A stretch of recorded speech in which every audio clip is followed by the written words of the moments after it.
اعوذ باللہ من الشیطان الرجیم بسم اللہ الرحمن الرحیم کتاب الحرث والمزارعات باب فضل الزرع والغرس اذا اکل منہ وقوله تعالی افرأیتم ما تحرثون اانتم تزرعونه ام نحن الزارعون لو نشاء لجعلناه حطاما عن انس رضی اللہ عنہ قال قال رسول اللہ صلی اللہ علیہ وآلہ وسلم ما من مسلم یغرس غرسا او یزرع زرعا فیأکل منہ طیر او انسان او بہیمۃ الا کان لہ بھی صدقۃ۔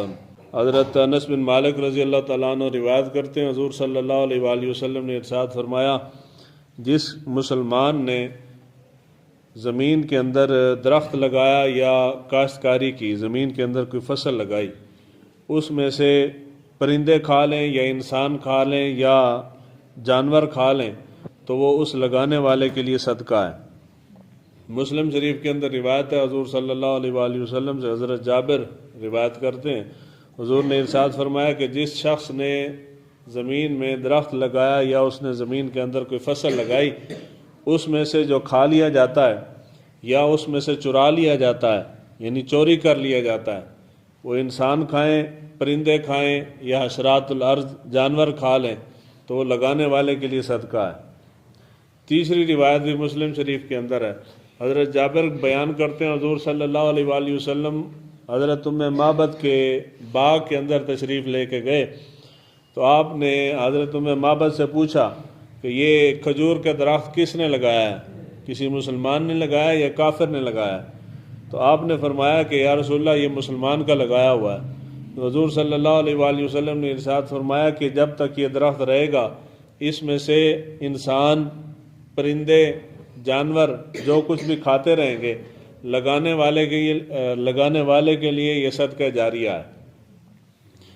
بنیادی چیز یہ ہے کہ جو چیز ایسی چیز جو انسان کے زندگی میں یا اس کے جانے کے بعد بھی قائم دائم رہے اور لوگوں کو فائدہ دیتی رہے تو وہ انسان کے لیے اس وقت تک صدقہ جاریہ ہوتا ہے۔ میں نے نلکا باہر لگوا دیا ہے، نلکا 10 سال 20 سال 50 سال تک چلتا رہتا ہے، جب تک لوگ اس سے فائدہ لیتے رہیں گے مجھے ثواب ملتا رہے گا۔ اسی طرح درخت ہے، درخت کے اوپر پرندے آ کے بیٹھیں گے تو اس کا بھی ثواب اس درخت لگانے والے کو ہے، اس میں سے جانور کھائیں گے تو اس کا بھی ثواب ہے، اس کی چھاؤں میں آ کے انسان بیٹھیں گے تو اس کا بھی ثواب ہے، اور قیامت تک ثواب ہے جب تک وہ درخت رہے گا۔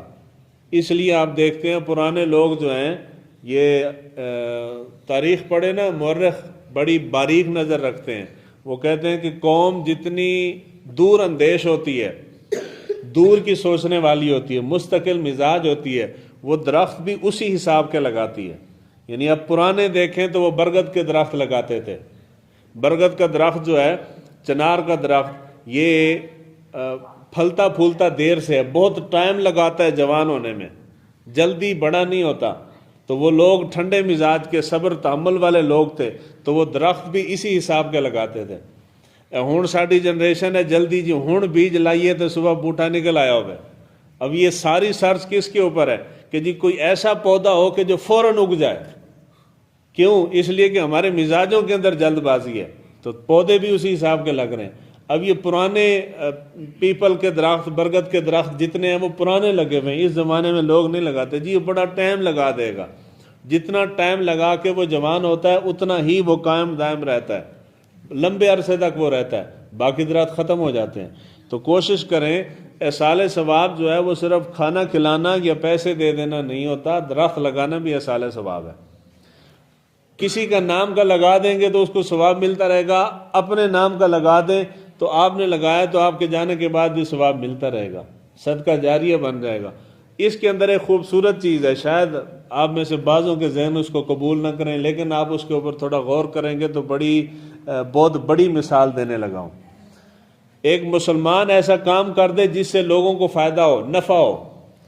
بنیادی نقطہ یہ ہے کہ جو چیز لوگوں کے لیے فائدہ مند ہے اللہ تعالیٰ اس کو قائم رکھتا ہے، جو چیز لوگوں کو نفع دینا بند کر دیتی ہے وہ چیز ختم ہو جاتی ہے۔ ایک ریاست اگر لوگوں کو فائدہ دیتی ہے تو ریاست قائم دائم رہتی ہے، اگر ریاست نفع دینا بند کر دے تو ریاستیں ختم ہو جاتی ہیں۔ آپ لاہور کے اندر جائیں یا اسلام آباد کے اندر بڑے بڑے ہاسپٹل ہیں جو ہندوؤں کے اور سکھوں کے بنائے ہوئے ہیں، گنگا رام ہاسپٹل ہے نا جی، اب بنایا ہوا کس کا ہے؟ ہندو کا بنایا ہوا ہے نا. اسی طرح سکھوں کے بھی ہاسپٹل ہیں. ہمارا بنایا ہوا حاجی صاحب نے ہسپتال بنایا تو وہ سال بھی نہیں چلتا، بند ہو جاتا ہے. اور ہندو بنا کے گیا تو وہ چل رہا ہے. مسئلہ کیا ہے؟ مسئلہ یہ ہے کہ وہاں سے لوگوں کو فائدہ مل رہا ہے، اور جو ہم نے بنایا ہے وہ بنائے کاروباری نقطہ نظر سے ہے کہ جی اس میں سے میں نے پیسہ کمانا ہے. تو وہ پیسہ کمانے والی چیز کچھ عرصہ چلی ہے، پھر بند ہو گئی ہے. میں نے تعلیمی ادارہ اسکول بنا دیا ہے، وہاں سے جی اس کے اوپر ھذا من فضل ربی لکھ دیا، ربی زدنی علما لکھ دیا، قرآن مجید کی ساری آیتیں لکھی ہیں، مگر وہ کچھ عرصے بعد بند ہو جاتی. مسلمان نے بنائی ہے، حق حلال کی کمائی سے بنائی، مگر بند ہو جاتی ہے. وہاں ہندو بنا رہا ہے مگر بند نہیں ہوئی، کہ لوگوں کو فائدہ مل رہا ہے وہاں سے.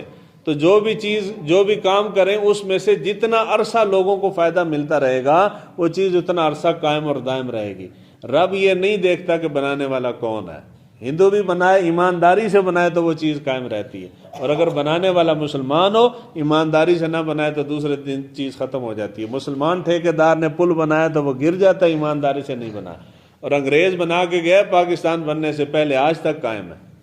کیوں قائم ہے؟ کہ جی ایمانداری سے بنی. تو جو چیز جتنا طویل عرصہ قائم رہے گی، لوگوں کو فائدہ دے گی، تو اللہ تعالیٰ اس کا ثواب بنانے والے کو دے گا. ہندو کو تو نہیں ملتا، وہ ویسے سمجھانے کے لیے دے، ثواب مسلمان کو ہی ملے گا. اللہ تعالیٰ ہمیں سیکھنے سمجھنے کی توفیق عطا فرمائے.